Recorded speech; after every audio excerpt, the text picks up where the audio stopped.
2025 का मैथमेटिक्स का standard question paper से ऑब्जेक्टिव क्वेश्चन सॉल्व करेंगे। पहला क्वेश्चन है, if 7 cos square theta plus 3 sin square theta equal to 4 then value of theta पूछा है।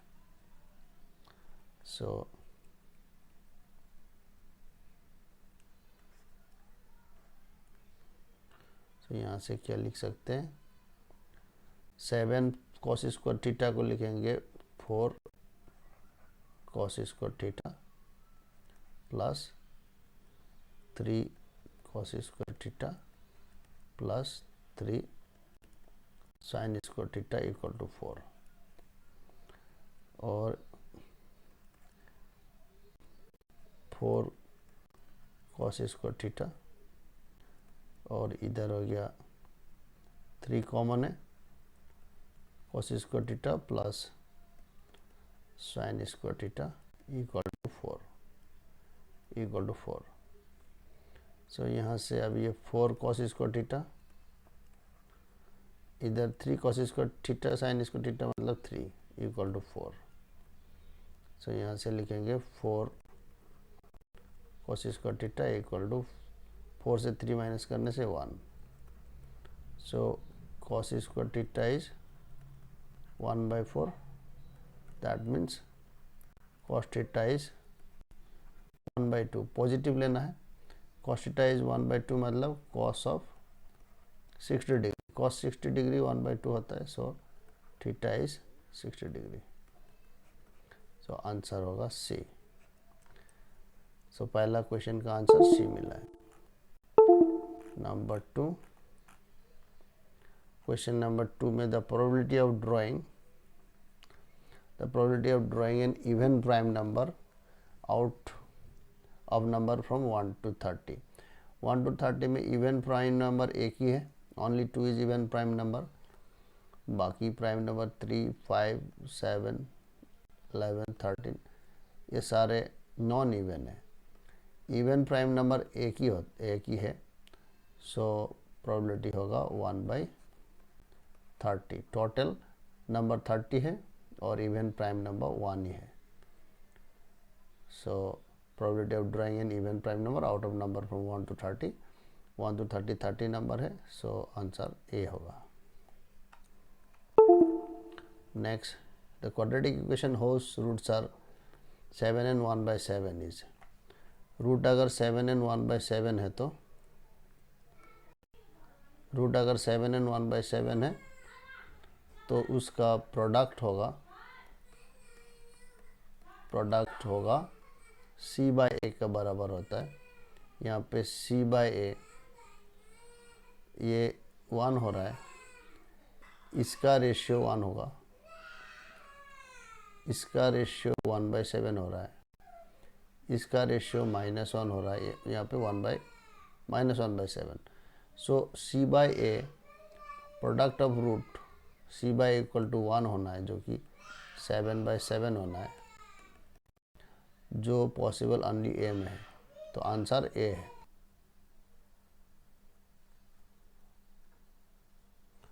Question number 4, the least number which is perfect square and is divisible by 16, 20 and 50।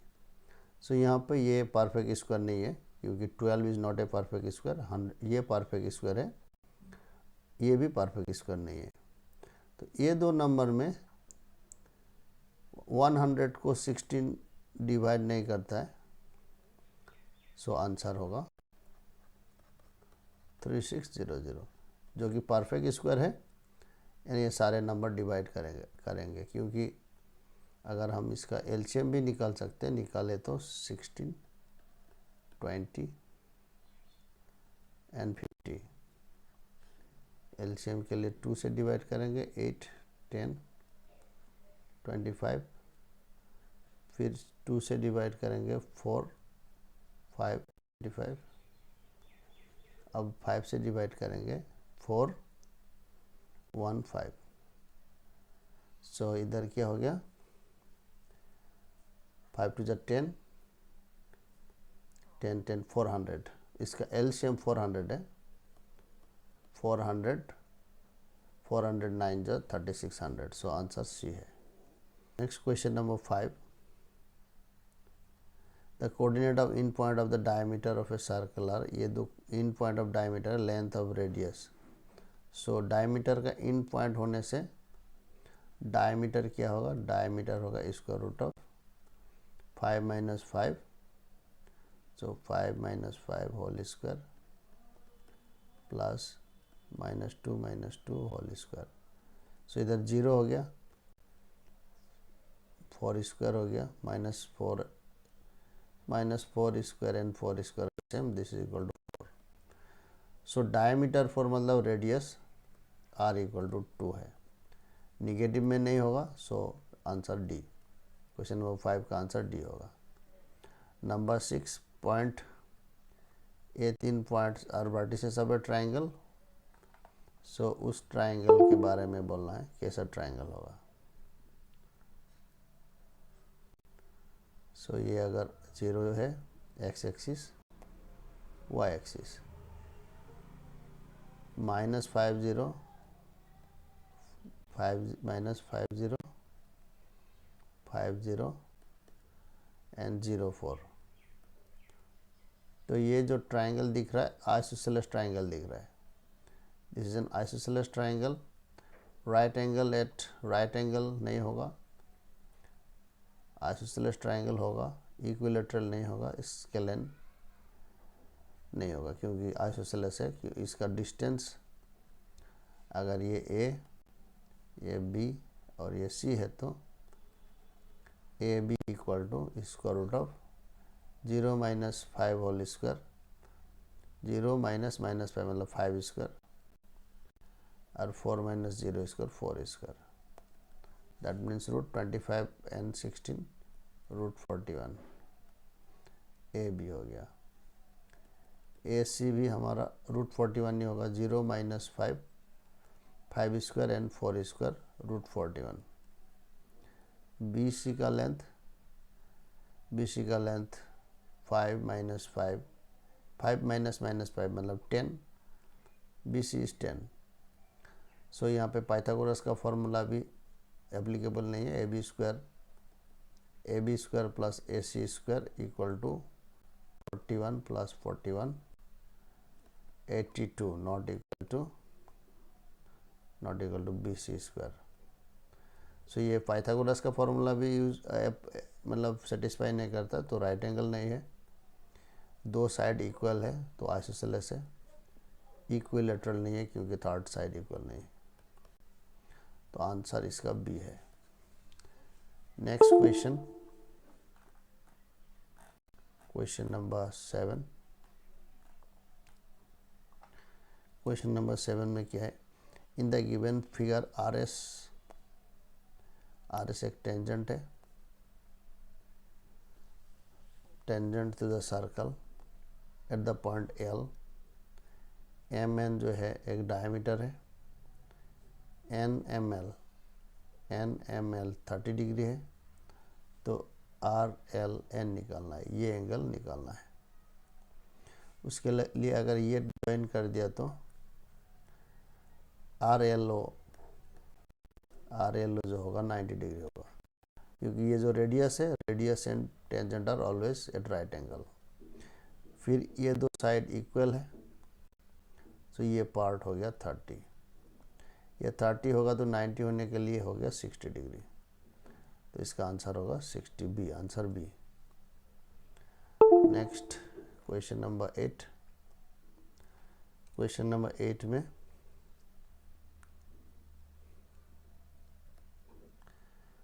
A P दिया है, ए P by P भी हो गया 4/13. और ए सी दिया है, ए सी हो गया 20.4. फाइंड ए क्यू एक्स होने से ए क्यू सपोज 4x है, तो क्यू सी कितना होगा 13x. क्योंकि A P by P B equal to A Q by Q C होता है. सो ए क्यू को हम 4x ले सकते सकते हैं एंड QC को 13x ले सकते हैं, क्योंकि PQ and BC are parallel. So by BPT ये सेटिस्फाई होता है। फिर AQ plus QC equal to AC, so 4x plus 13x equal to 20.4 centimeter, 20.4. So 17x is 20.4. So x is 20.4 by 17.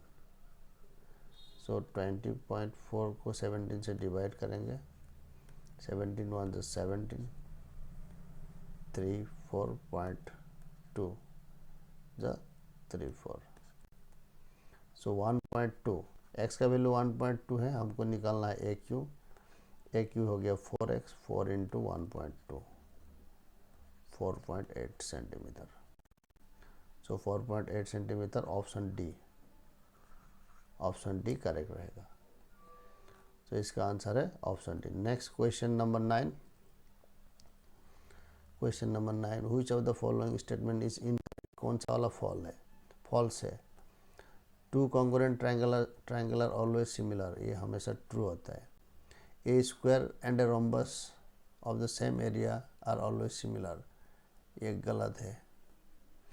To equilateral triangular always similar, सही है, क्योंकि angle हमेशा 60 degree वाले होंगे। इक्विलेटरल जब होते हैं 60 degree angles. Two similar triangle need not be congruent, ठीक है, छोटा और बड़ा हो सकता है, सिमिलर है बट कॉन्ग्रुएंट नहीं है। स्क्वायर एंड रोम्बस के केस में क्या होगा, ये अगर स्क्वायर है, a square and rhombus of same area, suppose 2 2 2 2 2 है, तो इसका एरिया हो गया 4 स्क्वायर यूनिट। अभी एक रोम्बस अगर ये 4 है और ये 2 है, 2 सेंटीमीटर और ये 4 सेंटीमीटर, अगर ये हम रोम्बस कंप्लीट कर दिया तो डायगोनल परपेंडिकुलर है 4 सेंटीमीटर एंड 2 सेंटीमीटर, इसका एरिया होगा half into D1 into D2, so half into 4 into 2 मतलब 4 square unit. So area same है, लेकिन ये दो ये स्क्वायर एंड ये रोम्बस सिमिलर नहीं होंगे, क्योंकि इसके एंगल 90 डिग्री नहीं है, जहाँ पे इसका एंगल 90 डिग्री है। दो पॉलीगॉन सिमिलर होने से उसके करस्पॉन्डिंग एंगल इक्वल होना होता है, इसका एंगल सारे 90 डिग्री है। सो इनकरेक्ट स्टेटमेंट हो गया a square and rhombus are always similar, so option B correct रहेगा।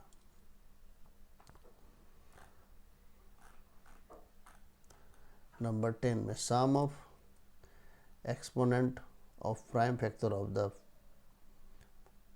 sum of exponent of prime factors in the prime factorization of 4004, 4004 का प्राइम फैक्टराइजेशन में 2002, फिर 1001, सो इसको 11 डिवाइड करता है, 11 9 जा 99, और इधर आ गया 1 रह गया 1, फिर इसका हो गया 7 13, that means 4004 4004 equal to 2 square 7 power 1 11 power 1 13 power 1, the sum of exponent of prime factor, so sum of exponent 2 + 1 3 4 5 है सम, तो आंसर ए, इसका आंसर ए होगा। Question number 11. In a cricket match, a batsman hits the boundary 7 times out of the 42 ball he plays. 42 ball खेलने के time में 7 times boundary hit करता है। सो ये हो गया बाउंड्री हिट करने का probability of not hitting boundary होगा 1 - 7/42, मतलब 42 42 minus 7, 35 by 42. So cancellation करने से 7 5 7 6, 5 by 6. So 5 by 6 answer C सही रहेगा. Next question number 12. 12 में a large circular pizza divided into 5 equal sector. 5 होने से कितना होगा, 360 को 5 से डिवाइड करना है. 5 7 जा 35, 72 डिग्री. सो 72 डिग्री वाले होंगे. सो ये सारे 72 degree. 72 degree. Angle at each sector will be 72 degree. Answer D. If sin 13, sin 30 tan 45 equal to sec 60 by k, then find the value of k. तो इसमें sin 30 का value half, tan 45 is 1, sec 60 जो cos 60 degree equal to half, उसका reciprocal. So sec 60 degree equal to 2 होता है. तो 2 by k, that means k equal to 2 into ये हो गया 2 by 1, मतलब 4. सो k का वैल्यू 4 होगा. इसका आंसर ए है.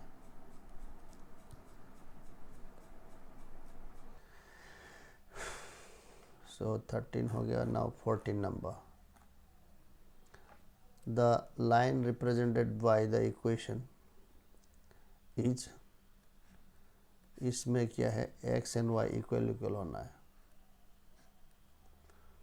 0 0, 1 होने से 1 होगा, 2 होने से 2 होगा, 3 होने से 3 होगा. इसका टेबल यहाँ से मिलेगा x equal to y. So x जितना होगा y भी वही होगा. 5 होने से 5, 10 होने से 10, -3 होने से -3. सो इस प्रकार का होगा. Parallel to x axis, parallel to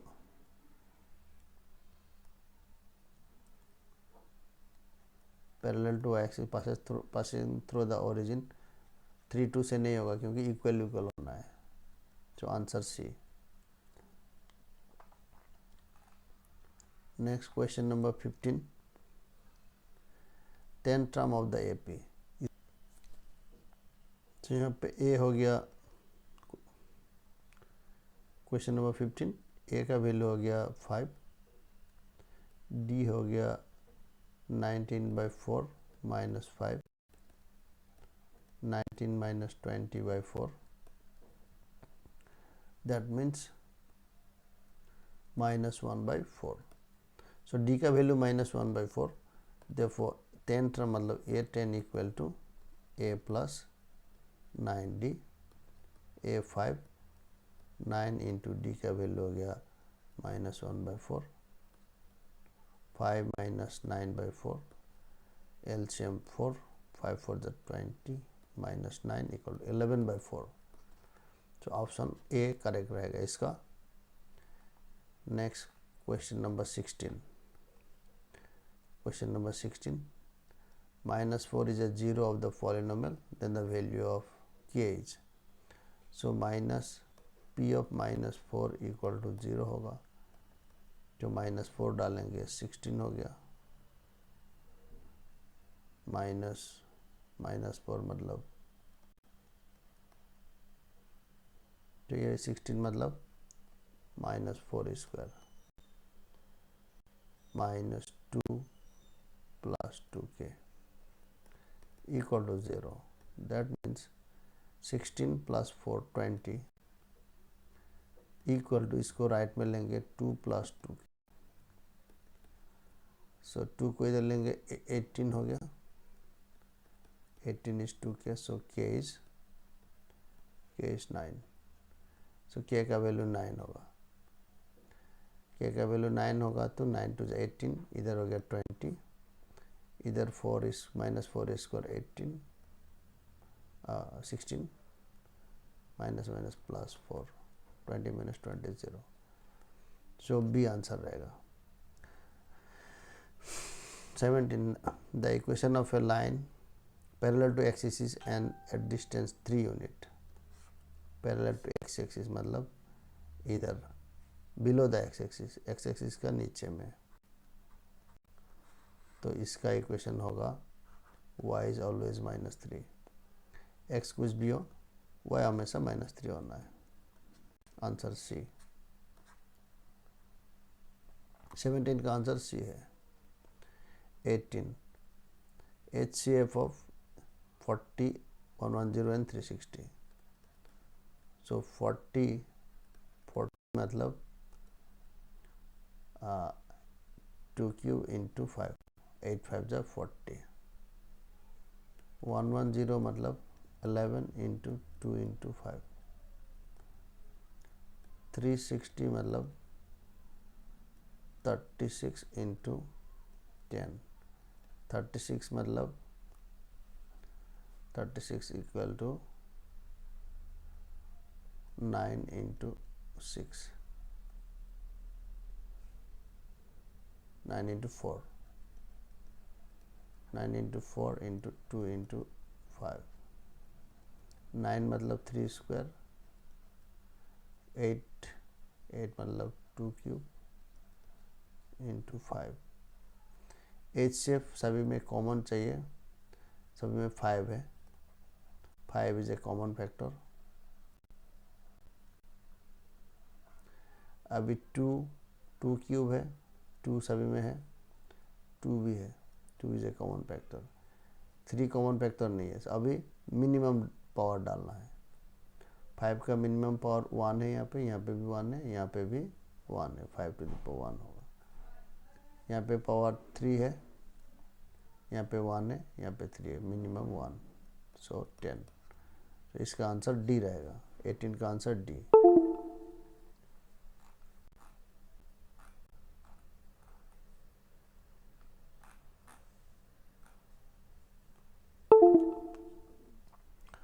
nineteen के लिए question number 19 to 20 are assertion and region based question. 2 statements are given, one labeled as assertion and other as labeled as region. Select the correct answer to this question from the codes A, B, C and D. Both assertion and region are true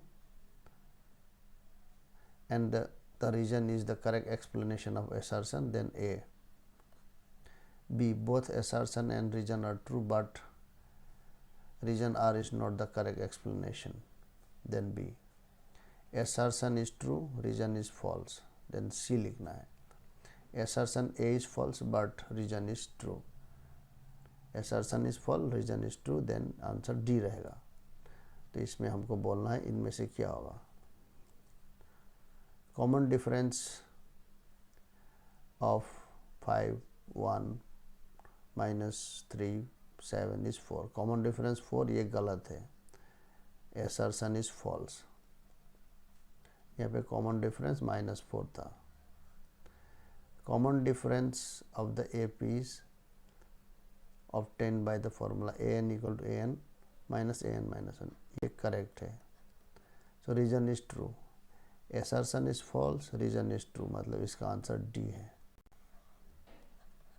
20 the pair of linear equation px plus 3y plus 59 equal to 0 and 2x plus 6y plus 118 will have infinitely many solution।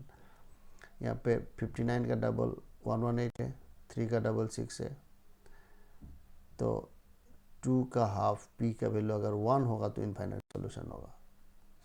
ये true है, assertion is true. अब reason क्या बोला है, if the pair of linear equation